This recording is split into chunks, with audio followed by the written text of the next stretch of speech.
¿Por qué no parece que va a ser una transición pacífica? En este canal siempre hablo de la transición financiera que estamos viviendo ahora mismo, la transición del sistema financiero hacia tecnologías de contabilidad distribuida. Y a la luz de lo que estamos viendo que ocurre a nivel geopolítico, a nivel internacional, parece que no va a ser pacífico. ¿A qué me refiero? Me refiero a que hace 2 años asesinaron al presidente de Japón. Hace unos meses asesinaron también al presidente de Irán.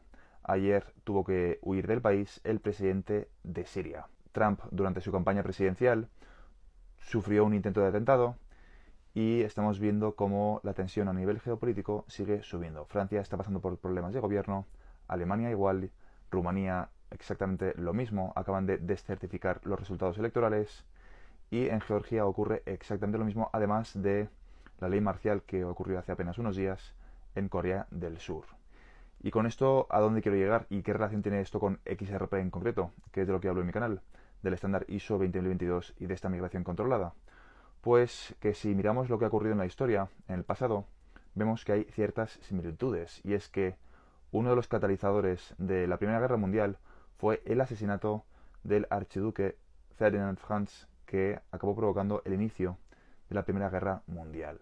Y quizá el asesinato de algún presidente, quizá el asesinato de algún presidente de los BRICS, quizá el intento de asesinato de Biden o de Trump, o algo en esas líneas, provoque la siguiente fase del conflicto militar que ya es evidente que se ha iniciado, pero que va a evolucionar a otra fase, a una fase mucho más tensa.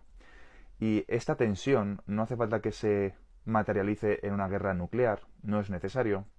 La amenaza con que basta que sea real esta amenaza para que el pánico se contagie en los mercados financieros, que es lo que realmente se busca con ese tipo de conflictos. Hay que leer todas las noticias a nivel internacional en clave financiera, porque hace falta justificar de cara a la población una transición controlada hacia tecnologías de contabilidad distribuida. De forma simultánea, varios países preparan a sus poblaciones, países nórdicos del norte de Europa, preparan y avisan a sus poblaciones para que estén preparados en caso de emergencia para cortes de suministro y situaciones parecidas, que acumulen comida, que un conflicto militar contra Rusia es bastante probable. Y volviendo al apartado económico, hay que leer todas estas noticias en clave financiera. ¿A qué me refiero? Me refiero a que no es casualidad que Warren Buffett esté acumulando tanto efectivo. Aparte de que probablemente es porque viene una corrección, es simplemente el momento que nos ha tocado vivir. Él, desde su punto de vista, ve más rentable sacarle cierta rentabilidad a grandes cantidades de efectivo que a la bolsa.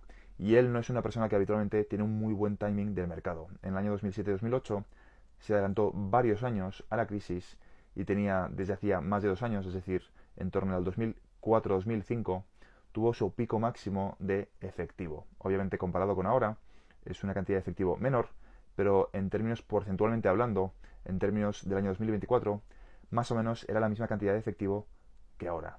Y se adelantó 2 años a la recesión que vino después, 2 años, 2007-2008, que acabó impactando a la economía global. Esto significa simplemente que él ve más rentable a día de hoy sacarle un rendimiento X a su efectivo antes que el retorno que le va a dar la bolsa. Simplemente te quiero dar dos indicadores económicos que reflejan lo mal que está la economía y lo mucho que va a empeorar. El primero es el consumo de alcohol. El consumo de alcohol, el consumo de cerveza, desde hace varios meses ha caído muchísimo.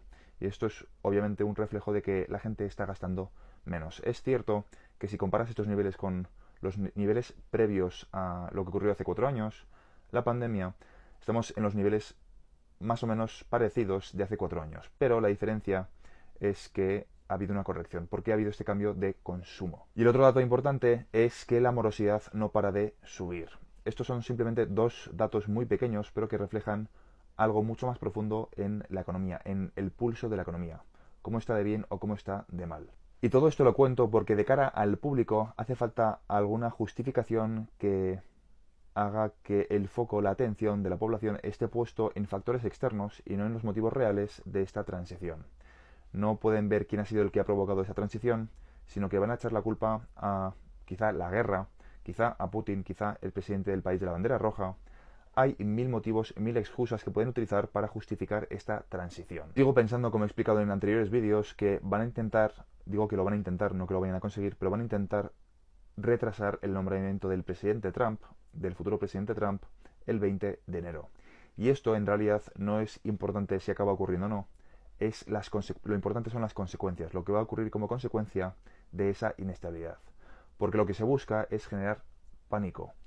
Que Trump acabe o no siendo presidente el 20 de enero, que lo va a acabar siendo, pero quizá no el 20 de enero, lo importante es tener de cara a la población el justificante, la justificación de que hay inestabilidad en Estados Unidos. Y ya sabemos que, a diferencia de otros países, Estados Unidos tiene su divisa siendo utilizada como divisa de reserva mundial. Y esto puede provocar pánico en los mercados. Y repito, esto no tiene por qué ser verdad. La verdad ya no importa. Lo que importa es lo que se explica al público, la narrativa oficial. Da igual si lo que explico es cierto o no, si se acaba cumpliendo o no. Lo importante es lo que van a explicar los medios de comunicación. Están buscando por activa y por pasiva alguna justificación que permita que pase por debajo del radar de absolutamente todo el mundo esta transición financiera. Que te hagas una idea de lo volátil que está siendo la bolsa desde que ha ganado Trump, ha habido una serie de acciones que han salido fuertemente beneficiadas, como por ejemplo Energy Liberty, que su CEO, el jefe del Departamento de Energía del gobierno de los Estados Unidos. Y por el contrario, como Trump tiene intención de nombrar a Kennedy como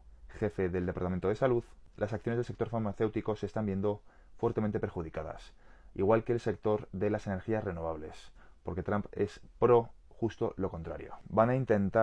Estados Unidos se ha posicionado de forma estratégica en 4 tecnologías emergentes que van a determinar el crecimiento económico en las próximas décadas.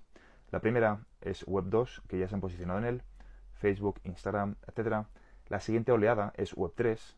¿Y por qué es importante Web 2 versus Web 3? O al revés, ¿por qué es más importante Web 3 que Web 2? Por la sencilla razón de que el primero, Web 2, controla el flujo de información, foto, vídeo, texto.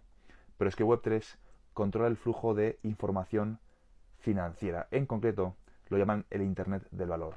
El concepto del valor es un concepto mucho más extenso que el concepto de la información. Es un concepto mucho más completo, en este caso, la información financiera. Estados Unidos también saca muchísima ventaja a todos sus competidores en este área. La tercera gran área de disrupción es la IA. ¿Por qué? Porque la IA va a ser la encargada, una vez llegue la singularidad económica, de no transmitir el valor, como es el caso de Web3, sino de producir y generar el valor.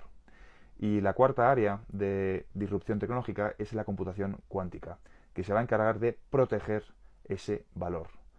Web3 transmite el valor, la IA genera el valor y la información o la tecnología cuántica, los ordenadores cuánticos, van a proteger todo ese ecosistema.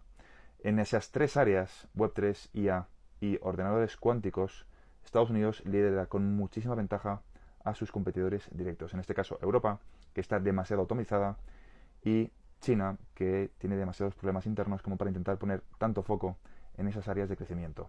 Estados Unidos va a ganar por poco, quizá por 2 años de diferencia, pero 2 años de diferencia en la etapa tecnológica, en esta etapa de producción de chips, pueden ser décadas de diferencia de investigación para poder sacar esa ventaja en el campo de la innovación.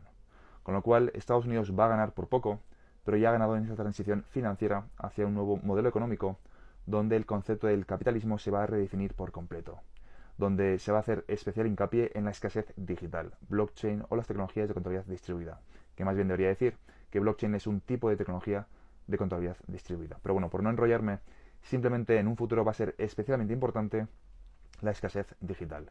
XRP, XLM, XDC, SHX, porque la capacidad que vas a tener de generar riqueza va a cambiar por completo. Va a ser un modelo muy diferente. Y poder posicionarte antes de que entre el mercado de utilidad es una auténtica fortuna. Si te ha gustado este vídeo, considera suscribirte, porque en este canal cubro todo lo relacionado con los activos digitales, la era de crecimiento exponencial de las tecnologías y, en concreto, la transición controlada hacia tecnologías de contabilidad distribuida por parte del sistema financiero tradicional. Eso es todo por ahora y nos vemos en el siguiente vídeo. Un saludo.